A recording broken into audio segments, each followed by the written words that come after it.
Hi you guys, welcome back. My name is Carrie Penny. I am the Happy Crafty Homemaker and welcome to Show and Tell number 232. So it was a crazy week last week. I'm going to be honest. So I'm filming hopefully 3 videos today. It's Tuesday the 24th-ish, something of July 2024. So Friday we had, I don't want to say surprise company because we knew he was coming to be company, but we didn't really know the details until Friday. So Thursday and Friday ended up just being wash days. I didn't get a whole lot of crocheting done. I didn't really sit down a lot. I didn't even get like walks in on like Wednesday, may have been Wednesday, Thursday, Friday last week. It was bonkers. And then Sunday we had surprise dinner with my godson and his family. So it's my friends and my godson. It's a whole thing. But we were not promised dinner and a show, and boy did we get a show. Their kids are just so funny. My godson and his sister crack me up. They're extremely creative, engaging, silly kids, and it is just so funny being around them. And we had a blast. We had a great dinner. Everybody had fun. It was great to visit. We really haven't had much of a chance since we moved back to visit because they've been traveling and enjoying life, and we've been trying to get set up and trying to find homeostasis again. So it last week just kind of went by in a blur, and this week is already starting out that way. So I decided I'm going to go ahead and film the show and tell today on Tuesday, even though I have no FOs, even though life has been bonkers and there's like minimal progress on everything I'm going to share with you guys, but it has just been an event, I think. So, we're going to do projects first, and then I have a couple things I want to mention here at the end of the video. Things that I'm audiobooks I'm listening to, things like that will probably get thrown in around in midst of things too. So anyway, my kimono. Last week I was right here, so I got a couple more inches done here. I am on the last couple rows. So I've got bobble, bobble, cross, and then I'm on the eyelet rows. So after the eyelet row, there'll be 2 rows of half double crochet, and the base of this will be done. I'll need to seam the underarm and start on the bottom edge. I have not decided how I want to extend the edge and how I'm going to trim out the collar and get a better fit at the back of the neck. I do wish I had done one more row of cross stitches here in the middle, but so this is the row I'm on the, no, now I got myself all torn backwards. That's a cross. Okay. This is where I am on this side. So this is cross stitches, 4 rows of half double crochet. I am in the process of doing the eyelet rows. So we've got, down to the elbow length. I could leave this open just like a Ruana and just trim each piece, which would be a nightmare for me. So I am going to at least do a couple of inches of seaming under the arm. I want to play with some stitch markers and decide where I want that seam to hit. But grab my yarn so I don't pull out any more stitches.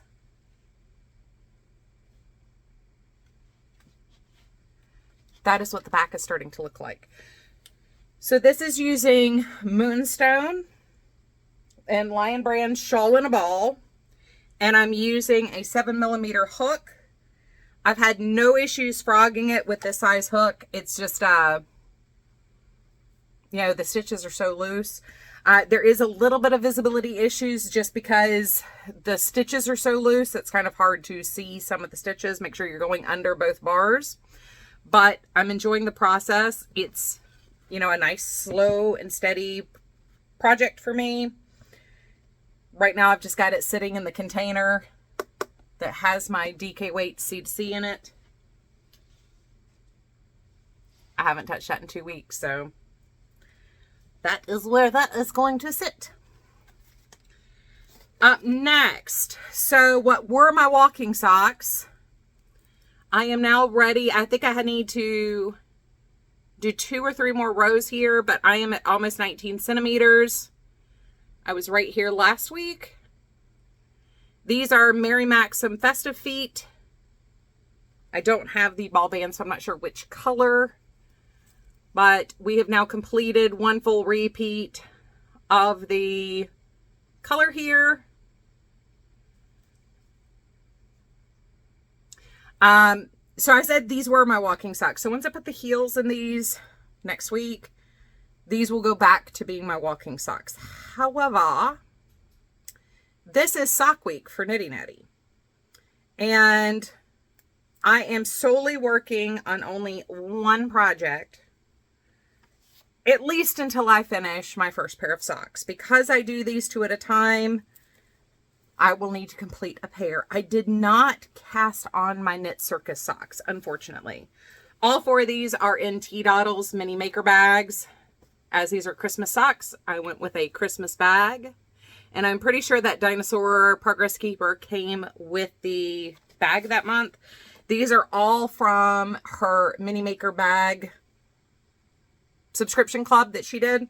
Christy's awesome. She always picks amazing fabrics, but these are perfect for my socks. I love these as sock bags.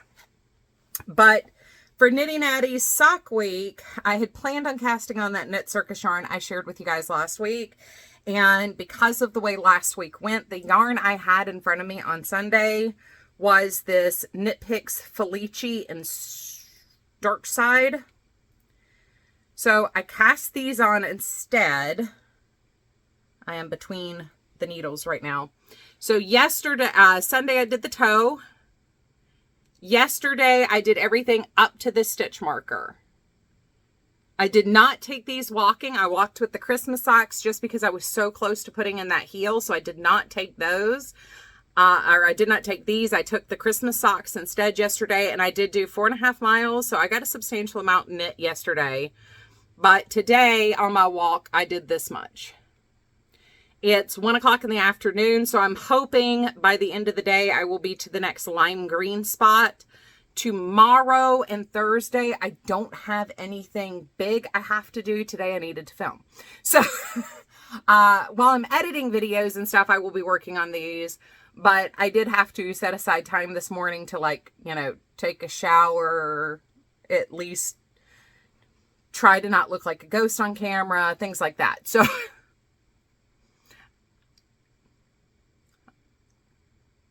So yeah, I will not get an entire color repeat done on these. So I watched on Netflix the documentary, The Program.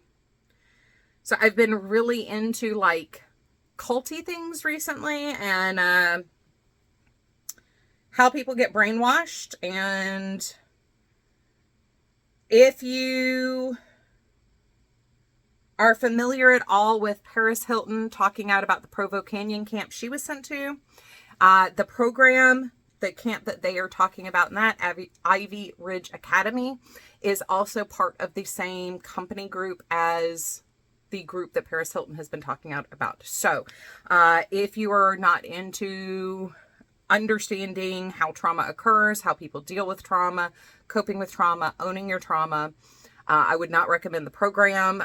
It is not an easy watch, but that is what I watched yesterday while I was knitting. So we have my Summer Gnomes bag for these. Once again, I am picking which bag I use based on the socks just because I have a ton of these bags and I like matchy-matchy things. So I thought the block pattern on this with the block stripes was very cute.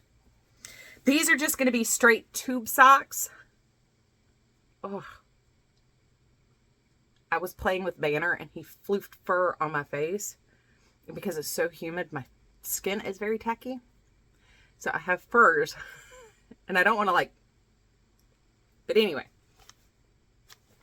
So that's Felici and Dark Side. These will be straight tube socks. So I need to, in my rib stitch, go about 16 inches. And then I will do another 12 to 20 rows in a knit 2, purl 2 rib for the cuff on these. But that will make them very easy to just straight work through and not have to like sit down and think about them at any point in time. The next ones, actually, before I move on from these, I just got this stitch marker fairly recently, and I'm not sure who it is from, but I do want to move this up. I'm trying to move my stitch markers up, my progress keepers up, as we do the video, because I will forget and start working on things, and I'll be like, oh, I know I didn't do all that in 1 week. But there we go. Up next is the Hermione Everyday. So these have been my car socks. So last week, really didn't spend a whole lot of time in the car with Troy. So I was right here. This is what I did on Saturday and Sunday. We went to Mass and we ran one other errand, and then I worked on these when we went to my friend's house for dinner. But really, we didn't have much time in the car, so not a whole lot got done on these, but that is okay. But these are the Hermione Everyday socks.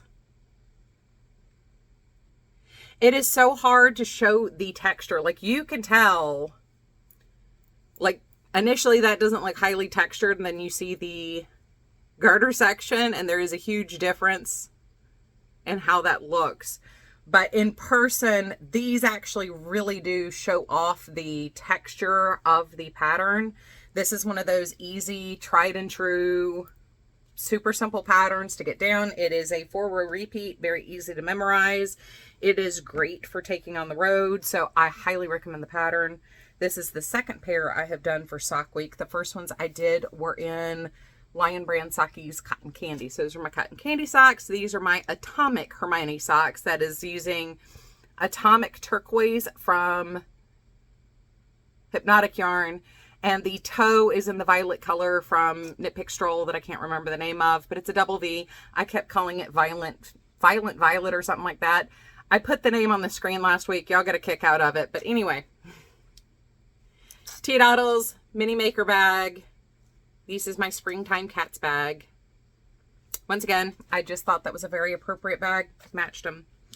So last but not least are my Minecraft socks. Once again, all the patterns for these will be listed in the description box down below. There is no pattern for the Dark Side socks or the Christmas socks or the Kimono. But Minecraft and Hermione Everyday do have patterns. So I have turned the heel and worked up the cuff. Last week I was right here, so I did do my heel and a couple row repeats. But because of how hectic last week ended up being and just all the racing around and everything, these unfortunately did not get much work put into them. I was a little disappointed at where we ended up for the week with these, because I am so close to having these done and having my pineapple socks. So these are inspired by Jenny Lee over at Wyoming Knits pair of socks that she did. She did a pair of socks using the same yarn, same pattern. However, for mine, I want to top it with this Cascade. It's Jasmine Green Cascade. And I want these to look like a pineapple. When she started hers, I was like, oh my God, that looks like a pineapple. This is the Straighten Your Crown pineapple theme yarn from Yarnable. And I was like, oh my gosh, that's perfect. I need those. I need to do those. Except I went out and bought a green to do the cuff with, because I really wanted to continue the effect of the pineapple look. So that is what I did. I am very happy with these. I enjoy working on these. This is, once again, it's a very easy repeat to do. I do have to keep my pattern to hand because I am very bad at remembering what row I am on. So I do kind of have to remember how the pattern row starts, but it's a 12 row repeat, but you do 3 rows the same, 3 rows the same, 3 rows the same, 3 rows the same. So very easy to do. It would be very easy to memorize if my brain would hold on to it. But so far, it has not. So that's where we are on that. So with my walking sock, what I've been doing since I moved back to Columbia, I no longer have my crew to go walking with in the morning. So I am taking my sock out in the neighborhood, walking, knitting in public with my sock. And I have been using the opportunity to listen through my Audible Audible library books. The books I have purchased on Audible that are in my library or that I have saved to my library. Audible has, once again, not a sponsor or anything. I just really like audiobooks. I find, I am a very active person. My hands and stuff are generally very busy. So sitting down to read a book is not something I frequently have time to do. I'd rather be actively doing something. So audiobooks are great. So by walking, I have been listening specifically to my Audible library. And last week I listened to Patricia Cornwell, Body Farm. I read like the first 10 books in the Patricia Cornwell Kay Scarpetta series. However, about 2004, I think that's when I kind of stopped reading the Kay Scarpetta books. So I was wondering, because technology has changed so much in forensic science, I was wondering, could you go back and kind of like relive the experience? I enjoyed it. It is very dated for where technology is now. So like in another 20 years, if somebody goes to read that book, they'll be like, oh my God, this is amazing. Look at what they were doing back then. But as somebody who's right in the middle of technology progressing and forensic sciences has taken such a huge leap, behavioral sciences are far more common now, not just in criminal investigations, but in therapeutic, occupational therapy, vocational therapy, things like that. It's kind of a hard read if you are up and up on the technological changes. So it was a little clumsy for me going back to read it. I still enjoyed it. Patricia Cornwell did such a good job at creating such a very real environment for the Kay Scarpetta series to unfold in. But yeah, I listened to that. I enjoyed it. I'm not going to continue listening to the series. So I was trying to decide what I wanted. I had 4 credits left. I haven't purchased anything for the last couple months. And I had listened to Tyler Zedd's Trailer Park Parables. I had pre-ordered that on Audible, so when the audiobook was released, I did listen to that. That was one of the first ones I listened to. Then I listened to Body Farm. And then I was like, I don't know where I want to go yet. I have a history book I really want to listen to about regular life in the Tudor period of England.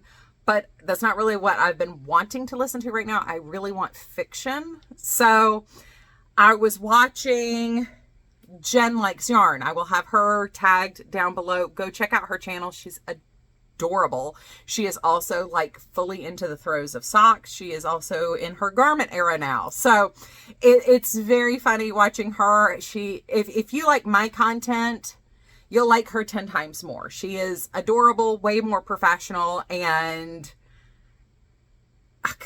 the yarn she's choosing to work with is just so... it definitely makes me want to go spend a whole lot of money. She also is a beginner spinner, so she kind of falls into a lot of where I know a lot of us are, as far as we're kind of like just winging it with our wheels or winging it with our spindles and just having fun with it. She's in that same phase of spinning. However, she has been trying to spin along with like Tour de Fleece and stuff, so adorable. But she said she was reading a book called Fantastic Land, and she said she didn't know what it said about her, that she was enjoying it. So I went ahead and I used one of my credits on Audible to download that one. I could not imagine reading this book physically. I I love holding a book in my hand and reading a book. There's just nothing like that experience. That's one of the things I'm loving about the summer. You know, I'll get out of the pool, put on my big floppy hat with my giant sunglasses, and read for 30 minutes as I'm drying off and stuff. And I love the experience of physically reading a book. But this falls into the same category as the Final Girls support group that I listened to in audio format last June by Gary Hendricks, I believe. It is so much easier and better in an audio format. So if you are an audiobook person and you're interested, definitely those two, I have to say, audiobook those. Don't try to physically read them. They flow much better in an auditory experience. But this is done in interview format. Each chapter is an interview with a different person. It is very much a modern day Lord of the Flies kind of story. So it's not horror in the sense of like Freddy and Jason, Michael Myers. It is kind of a modern day Lord of the Flies kind of book. It is very violent. There is some of the elements of the worst of humanity that come out. What happens when people are scared and don't know what to do. So it's interesting. It's very fascinating. I'm about 4.5 hours into the book so far. I'm really enjoying the experience of the book as far as like how it's written, how it's been recorded for audio format. It is a little difficult on the subject matter as well. Not in the same way the program is. It's just very violent. So I agree with what she said. I don't know what it says about me that I'm enjoying it, but it is a good book. It is interesting. And the characters, even as you're getting them in these vignettes, are very compelling. So the character development is actually very good. And there are very distinct personalities of the people who are talking through the interviews. But anyway, really highly recommend the audiobook for that one. But that's what I'm listening to. Well, probably not the best thing at 6:30 in the morning to be starting my day with, but here we are. Also, if you guys are the same general age as I am, I highly recommend Goosebumps on Disney Plus. It is also airing on, or has been airing on television, so you can catch it on Hulu or any of your live streaming, or if you're still connected by the cable, check it out on Disney Channel. But the new Goosebumps series was actually very good. So that was a recommendation made by my middle stepson. He said he really enjoyed it. They take themes from a lot of the original R.L. Stine Goosebump books and have incorporated them into, I think it's either 10 or 12 episodes. So it's kind of incorporated into a season of a show. Everything from Night of the Living Dummy, Say Cheese and Die, the Halloween Mask one. Now I can't remember the name of that one. Like all those original early, like first 20 books kind of themes are in this. And it tells a complete and succinct story that allowed itself to have a season 2 possibly. So that was very good. Really enjoyed it. It is definitely made for tweens, but it's not so goofy, childlike that adults can't enjoy it, as evidenced by the fact we enjoyed it. But there's definitely nostalgia. Like if you grew up reading the books, there's definitely nostalgia in there because you know the stories kind of that these are based on. So that was definitely a lot of fun. Our dinner programming has been the 3-Body Problem on Netflix. I can only watch about 1 episode of this. Then I kind of have to step back and process. Definitely a very different sci-fi experience than what we're used to. I have not read the books, so I am not sure where this is going at all. But there's definitely information you kind of have to absorb as you're going through the episodes. But we're enjoying it. It's well done for all I can tell, but I'll be honest, the main driver for watching this is the characters are very captivating. You do get very absorbed into what the individual people's stories are and where the story is taking them. So very, very, very different than everything else I just talked about. It's a little bit more thoughtful, a little bit more going on at this point, and it's a lot. So anyway, that is where we've been. That's what we've been doing for the last couple weeks. I still need to get my hotel room for the Southern Comforts Fiber Market because I'm just going to spend Friday night up in Charlotte for that. That is August 9th and 10th. So if you are going to be in the Charlotte, North Carolina area, come check it out. It is an awesome fiber market. It's been fun every single year. So far, I have gone every year. I plan on trying to do a little bit different of a format of the festival. I'm hoping to get more like B-roll footage where I can actually do like voiceover stuff and talking, but we'll see what happens because I am not prepared yet. I also need to decide how I'm going to form my purchases. So I have a lot of work to do before August 9th, but I am so excited and cannot wait. So anyway, I love you guys. I hope you're having a wonderful, fantastic day. Stay tuned for the pet tax at the end of this video, and I'll see you guys real soon. Bye, you guys.